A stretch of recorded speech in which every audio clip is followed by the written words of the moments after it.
But even if we don't take the Eliezer Yudkowsky view as entirely warranted, even the people who are very pro AI, like Tyler and Reed, make very clear that they are nonetheless worried about humans using AI to facilitate our destruction. And the reason that I thought that this might be particularly connected to your work and creating like computation, a Google for chemistry, they're worried about AI being used to create biological weapons. And it seems like your work could possibly be used toward that end if people want to use AI to do this. And I'm wondering how you feel about this concern in particular. Yeah, I think that's a super important concern to articulate. But I wouldn't just say AI. I would say, so let's draw a line under AI for a sec. We'll come back to it. So I think you've got the nail on the head. AI is just a new technology. It's not going to kill us. It's not going to save us, but it's going to do something else. And what we need to do is interact with it in a way that is um, allows people to. We want to treat people with integrity because you know I came from a retard class at school, right? So I'm like, when people say you're stupid, I'm like, I know.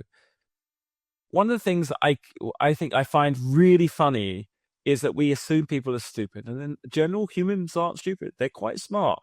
They are desperate for meaning, as we all are, and they want to know more, and they're hungry. And so we have a responsibility to each other to have a responsible conversation. Say, oh, what do you think of this? What do you think of that? So the AI thing's a good one. So that's great. When it comes to computation, you're absolutely right. Biological weapons and making chemical weapons is super dangerous, right? There's also the discussion about the origin of COVID, right? Whether you believe in whatever. COVID came from somewhere. It probably came from our farming practices, not genetic engineering, but who knows? Um, and I do feel very concerned about the fact that I'm developing a technology that could be dangerous. But here's a really interesting thing. The chemical technologies we're developing could save so many lives in the future that so many lives, like the fact that the risk of developing them versus the future benefits is easy. And it doesn't mean I go, oh, hello, everyone, have my computer, please go and try and make yourself a Novichok or a bomb. What I do is I say, hi, everyone, here's my computer, here's how it works in academia.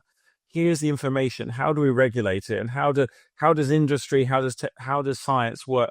How does our regulatory environment work? Because the thing is, my job is not the job of the regulator. My job, you pay me, or the not you, but the taxpayer pays me in the universe to just do new stuff. And I want to be a good human being, but how do I know what I'm inventing is going to be good?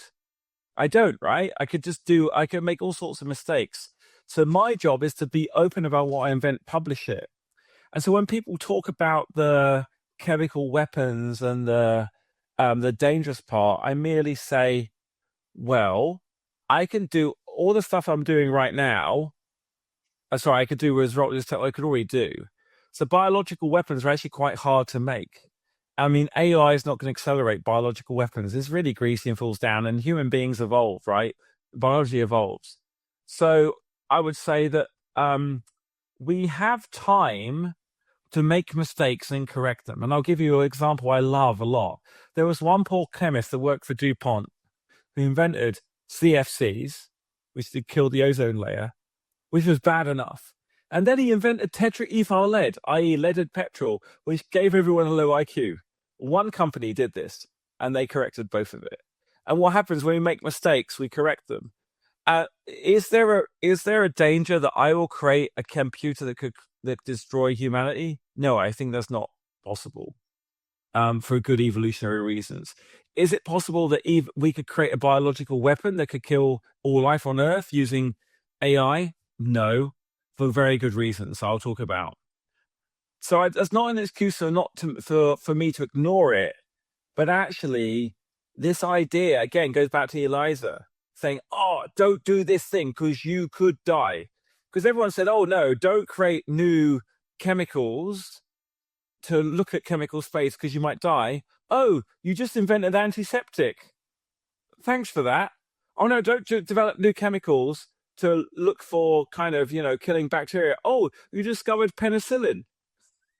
And if you look at how human beings have created new technologies, if you look at the code of things that could have gone wrong versus what we've done as humans, in for the last 1,000 years, our experimentation has made us live longer, generate more technology, have social media, be conspiracy theorists. The fact we can even conceive of this is a win.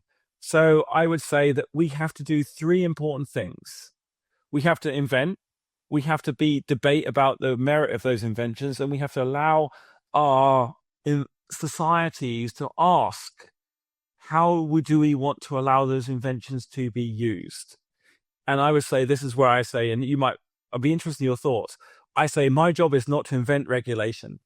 My job is to invent things to be regulated on. And if people want to regulate my inventions, I have won.